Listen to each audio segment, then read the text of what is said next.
Yeah, sure. I think for starters, like one of the questions we often get asked is how often shall I post? And the answer to that question is how often can you provide high quality, valuable content to your target audience that they're going to be interested in? So I think if you can start there, and then followed by that, what is my target audience interested in? How can I keep them engaged?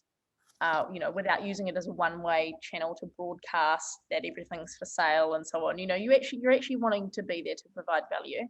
And in addition to that, what resource do you have? Because not everyone has $100,000 budget to go and hire the best production team to make like an outstanding ad for them that's going to be on every different, news channel and social media platform. So how can you, provide that valuable content at a good frequency, but also how are you gonna make it? So do you need to borrow models? One thing that, for me, I call myself quite creatively challenged, right? So I'll use Instagram is a good example of content. So I'm no photographer, and when I started my business, I obviously didn't have a budget for photographers or models or anything like that. And so what I would do is I would use friends. As I built my following, people would be happy to just be in the photos so they could get shout outs. Sometimes I will send stuff to people that don't have big followings but do take good photos and offer them product in exchange for photos. So I don't even care about if they post.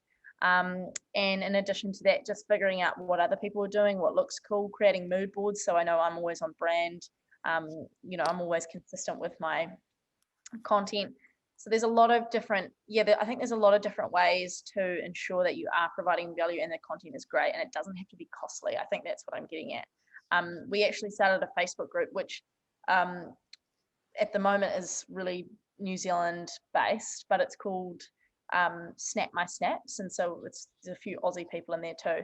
And it's essentially a place where creators and businesses can connect. So if you're a business and say you sell great sunglasses, then you can say, hey guys, look, I've got 10 pairs of sunnies to give away to anyone who can take me like 5 to 10 photos of, sunglasses at the beach, maybe with your friends, or just wearing them around town. And in that way, businesses are able to get content in exchange for product, and creators that don't have big social followings, but do have like hobbyist camera that they have, they get free product of the things they love. So that's been quite cool as well. So if anyone's listening, definitely join the group because that'll, be building out soon, which has been quite cool to see.